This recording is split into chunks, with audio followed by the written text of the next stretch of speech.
Dear student, मैं doctor Subhash Pahadiya, associate professor zoology, Rajesh Pilot government college Lalsot. आज हम ग्रासहोपर के डाइजेस्टिव सिस्टम के बारे में बात करेंगे। ग्रासहोपर का डाइजेस्टिव सिस्टम जो है, जैसा कि आप डायग्राम में देख पा रहे हैं कि इसमें प्रमुख रूप से हम इसकी ग्रासहोपर की जो एलिमेंट्री कैनाल है उसको 3 पार्ट के अंदर डिवाइड कर सकते हैं।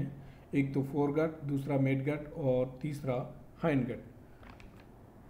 जैसा आप डायग्राम के अंदर देख रहे हैं कि इसमें ऊपर की तरफ जो पार्ट दिखाई दे रहा है आपको, सबसे पहला जो है माउथ के जस्ट नीचे की तरफ जो है इसमें फेरिंक्स दिखाई देता है कि फेरिंक्स जो है एक छोटी संरचना होती है, सक्रिय संरचना होती है, और ये पीछे की तरफ जो है एक ईसोफेगस नामक संरचना में खुलती है, जैसा आप डायग्राम में देख रहे हैं। ये फेरिंक्स वाला पार्ट है और इसके जस्ट नीचे की तरफ ये जो स्ट्रक्चर है, ट्यूबुलर स्ट्रक्चर, ये फेरिंक्स वाला पार्ट है, ये ईसोफेगस वाला पार्ट है। और ईसोफेगस जो है पीछे की तरफ जाकर जो है एक बड़ी थैलेनुमा संरचना के अंदर खुलता है, जिसको हम क्रोप कहते हैं। ये जो आप फूली हुई संरचना देख रहे हैं, ये वाली संरचना, ये क्रोप वाला रीजन है, इसको हम क्रोप कहते हैं। थैलेनुमा संरचना होती है जो कि पीछे की तरफ जो है ये थोरैक्स वाला जो रीजन है वहाँ तक ये एक्सटेंडेड रहती है। उसके बाद में जो पीछे आप देख रहे हैं कि जो क्रोप जो है पीछे की तरफ जाकर एक सक्रिय कोनिकल स्ट्रक्चर के अंदर, या जिसको हम प्रोवेंट्रिकुलस या गिजार्ड कहते हैं, उसमें जाकर ये क्रोप जो है वो खुलती है।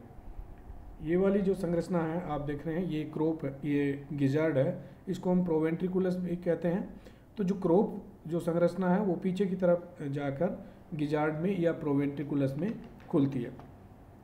प्रोवेंट्रिकुलस जो होता है वो एक मोटी इसकी दीवार, थिक वॉल्ड संरचना होती है, और इसमें जो है सर्कुलर मसल्स पाई जाती है, वृत्ताकार पेशियाँ इसके अंदर पाई जाती है, और जो एक इसमें विशेष संरचना पाई जाती है जो काइटिनस प्लेट होती है, उसमें उभार नुमा संरचना पाई जाती है, जिसमें दांत के आकार की संरचना इसके अंदर होती है।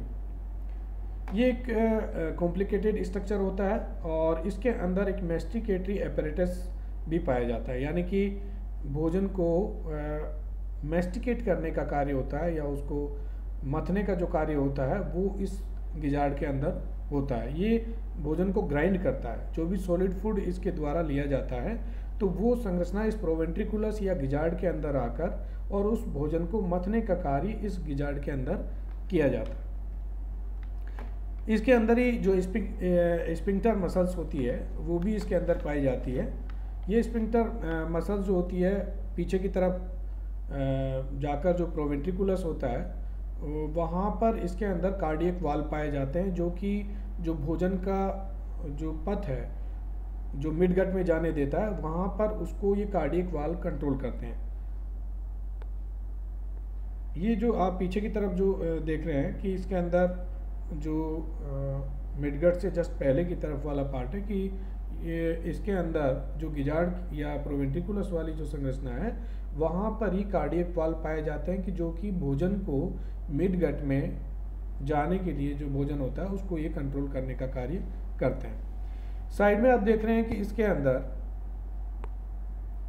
एक जोड़ी जो है सैलिवरी ग्लैंड्स पाई जाती है। ये दोनों तरफ जो है पार्श्व में इसके जो ईसोफेगस और गिजार्ड वाला जो सेक्शन है वहाँ पर इसमें एक जोड़ी जो है सैलिवरी ग्लैंड्स भी पाई जाती है, जो कि ये सैलिवरी ग्लैंड जो होती है वो माउथ कैविटी जो होती है उसके अंदर लेबियम के अंदर जाकर खुलती है। ये वाला पोर्शन जो हमने फेरिंक्स से लेकर और गिजार्ड तक का जो सेक्शन है, यानी कि मिडगट से पहले का जो सेक्शन है, उसको हम कहेंगे फोरगट वाला पार्ट। और ये फोरगट वाला जो पार्ट होता है, एक जो काइटिनस इंटीमा होती है, तो इसकी जो आंतरिक दीवार होती है फोरगट की, वो इस काइटिनस इंटीमा के द्वारा आश्रित रहती है, यानी कि उस दीवार के अंदर काइटिनस इंटीमा पाई जाती है। नेक्स्ट दूसरा जो पार्ट आता है इसका मिडगट वाला पार्ट होता है, जिसको हम मिडगट कहते हैं। ये वाला सेक्शन जो है मिडगट वाला पार्ट है, यहाँ से यहाँ तक नीचे तक का जो पार्ट है वो मिडगट वाला पार्ट है।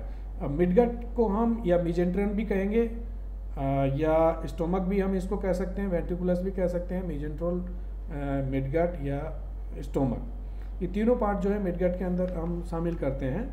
और ये एक प्रोमिनेंट पार्ट होता है, सीधा स्ट्रेट होता है, स्ट्रेट ट्यूब लाइक स्ट्रक्चर होता है। ये जो चौथे और पांचवें सेगमेंट जो होता है, एब्डोमिनल सेगमेंट जो उधर के चौथा और पांचवा सेगमेंट होता है, वहाँ पर ये जो मिडगट वाली संरचना है वहाँ पर एक कार्डियक स्फिंक्टर पाया जाता है, जहाँ पर मेल्पिगियन ट्यूबुल्स नामक संरचना भी पाई जाती है। आप इसके डायग्राम के अंदर जो है पतली छोटी जो है संरचनाएं देख रहे हैं, उसमें ये मेल्पिगियन ट्यूबुल्स हैं। मेल्पिगियन ट्यूबुल जो है पाई जाती है इसके अंदर। तो मिडगट वाला जो पार्ट है ये एक ट्रांसपेरेंट झिल्ली नुमा पार्ट होता है, और इसकी जो दीवार होती है, जैसे कि फोरगट में हमने बात की थी कि जो अग्रांत जो होती है उसमें काइटिनस इंटीमा का आवरण आंतरिक रूप से पाया जाता है, लेकिन यहाँ पर हम मिडगट के अंदर जो है इस प्रकार का आवरण जो है इसकी दीवार में, आंतरिक आवरण जो काइटिनस इंटीमा होता है उसका आवरण नहीं पाया जाता है। इसमें एक 6 डबल फिंगर लाइक स्ट्रक्चर इसके अंदर हेपेटिक सीका पाया जाता है, या उसको हम गैस्ट्रिक सीका भी कह सकते हैं, जो कि इसके एंटीरियर एंड से निकलता है और 2 ग्रुप के अंदर बटा हुआ रहता है। तो ये जो हेपेटिक सीका है वो 2 ग्रुप के अंदर है। फर्स्ट ग्रुप जो इसका होता है मोटा होता है, चौड़ा होता है और पॉइंटेड होता है, जो कि आगे की तरफ जो है उन्मुख रहता है। वहीं दूसरा जो ग्रुप होता है वो सिलेंडर लाइक होता है और पोस्टीरियरली पोजीशन में होता है। ये दोनों ही जो है इंडिपेंडेंटली जो मिडगट है वहाँ पे ये ओपन होते हैं। यही मिडगट के अंदर जो है पाइलोरिक स्फिंक्टर आप देख रहे हैं, इसके अंदर ये पाइलोरिक स्फिंक्टर भी इसके अंदर पाए जाते हैं, पाइलोरिक वाल्व जिनको हम कहते हैं। ये पाइलोरिक स्फिंक्टर जो होते हैं छठे उदरीय सेगमेंट के अंदर पाए जाते हैं, जो पीछे की तरफ होते हैं, जो मेजेंट्रॉन का या मध्यांतर का पीछे का जो पार्ट है वहाँ पर ये पाइलोरिक स्फिंक्टर इसके अंदर पाए जाते हैं। यहीं पर बहुत सारे जो है पतले धागे नुमा संरचना जो हल्के पीले रंग की होती है, मेल्पिगियन ट्यूब्यूल्स जो इसके अंदर होती है, वहीं यहीं से इनका ओरिजिन होता है। और ये जो है पूरी हीमोसिलोमिक जो कैविटी होती है उसमें फ्लोटिंग जो है करती हुई आसानी से दिखाई दे सकती है। अब मिडगट के बाद में जो नेक्स्ट पार्ट आता है इसका, वो होता है हाइंडगट का, या हम हाइंडगट को प्रोक्टोडियम भी कहते हैं। तो ये जो वाला पार्ट आप डायग्राम के अंदर देख रहे हैं, जिसमें हम 3 प्रमुख रूप से या 4 कह सकते हैं, ये पार्ट जो आप देख रहे हैं ये हाइंडगट वाला पार्ट है, जिसमें इलियम, कोलम, रेक्टम और एनस, ये वाला जो पार्ट आप देख रहे हैं ये पार्ट जो है हाइंडगट या इसको हम प्रोक्टोडियम कहते हैं। ये बड़ा पार्ट होता है, एनलार्ज एंटीरियर पोर्शन होता है, जिसमें एक छोटी संरचना होती है इलियम जो कि मध्य में पाई जाती है। दूसरी जो संरचना होती है कोलन, जो थोड़ा मुड़ा हुआ पार्ट होता है लेकिन थिन वॉल रहता है। और लास्ट वाला जो इसमें ओपनिंग रेक्टम होता है जो कि बाहर एनस के द्वारा खुलता है, ये पार्ट इसके अंदर पाए जाते हैं। हाइंडगट के अंदर जो है काइटिनस इंटीमा का आवरण जो है इंटरनली आवरण पाया जाता है। तो 2 चीज़ें हो गई इसके अंदर कि एक तो जो प्रोक्टोडियम वाला पार्ट है या अग्रांत्र वाला पार्ट है उसके अंदर काइटिनस इंटीमा का आवरण पाया जाता है, और दूसरा जो हाइंडगट या प्रोक्टोडियम वाला पार्ट है उसके अंदर ये काइटिनस इंटीमा का आवरण पाया जाता है। तो इस प्रकार हम देखते हैं कि इसके अंदर जो ग्रास होपर है उसके अंदर हम एलिमेंट्री कैनाल को 3 प्रमुख पार्ट में डिवाइड कर सकते हैं। एक तो फोरगट, एक दूसरा मिडगट और तीसरा हाइंडगट।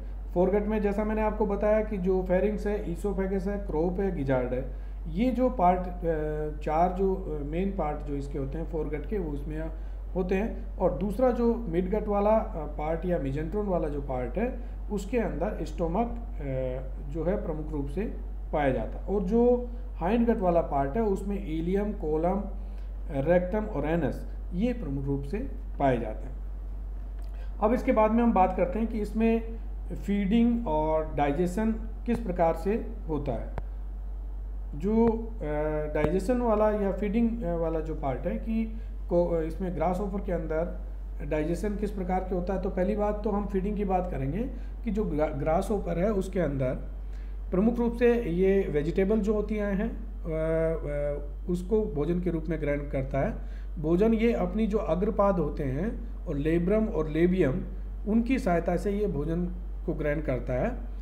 यहाँ पे फिर भोजन को जो है सलेवरी जो सलाइवा का सिक्रेशन किया जाता है, जिसमें कि जो पाचक एंजाइम होते हैं वो इस भोजन के अंदर मिलाए जाते हैं और इस भोजन को छोटे टुकड़ों में तोड़ने का कार्य जो करता है मैंडिबल और मैक्सिला करते हैं। मैंडिबल और मैक्सिला को छोटे टुकड़े में इसको करने के बाद में और जो सलेवरी सिक्रेशन है उसके जो एंजाइम इसको मिलाने के बाद में इस जो चबाए हुए जो भोजन को है क्रोप के अंदर लाया जाता है। क्रोप में भोजन को संग्रहित किया जाता है। फिर यहाँ से ये जो भोजन होता है थोड़ा थोड़ा करके गिजाड़ के अंदर इसको पास किया जाता है और इसके बाद में इसमें जो है इस भोजन को फिर लास्ट में स्टोमक में जाने दिया जाता है।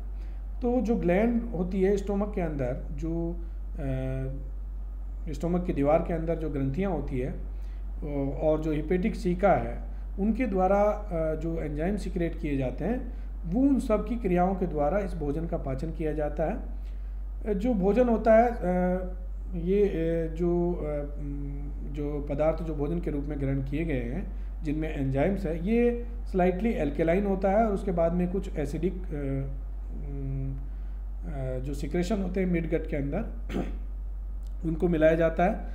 इनके अंदर मिडगट में आने के बाद में इसमें माल्टेज, लाइपेज, लैक्टेज और प्रोटीएज, ट्रिप्सिन और एरेप्सिन ये एंजाइम होते हैं जो कि भोजन में जिस प्रकार का भोजन का नेचर है उसके अनुसार ये एंजाइम अपनी जो क्रिया है वो भोजन के ऊपर करते हैं।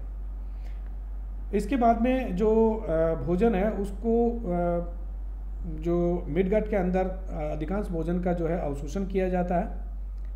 फिर जो फूड मटेरियल है वो उसको रेक्टम में पहुंचाया जाता है, क्योंकि रेक्टम के अंदर जो पहले से ही जो है जो पचित न्यूट्रिटिव मटेरियल्स है वो उनको जो है मध्यांत में यहाँ पे अवशोषित कर लिया जाता है। लेकिन उसके बाद भी जो है जो रेक्टम के अंदर जो एक्सेसिव वाटर है या ज़्यादा जल की जो मात्रा है उसको एब्जॉर्ब किया जाता है। उसके बाद में जो अनडाइजेस्टेड मटेरियल है या अवशेषी पदार्थ हैं उनको पैलेट के रूप में जो है एनस के द्वारा बाहर निकाल दिया जाता है। तो इस प्रकार ये ग्रासहोपर के अंदर जो फूड फीडिंग और जो डाइजेशन की क्रिया थी वो इसकी जो एलिमेंट्री कैनाल है उसके थ्रू होती है।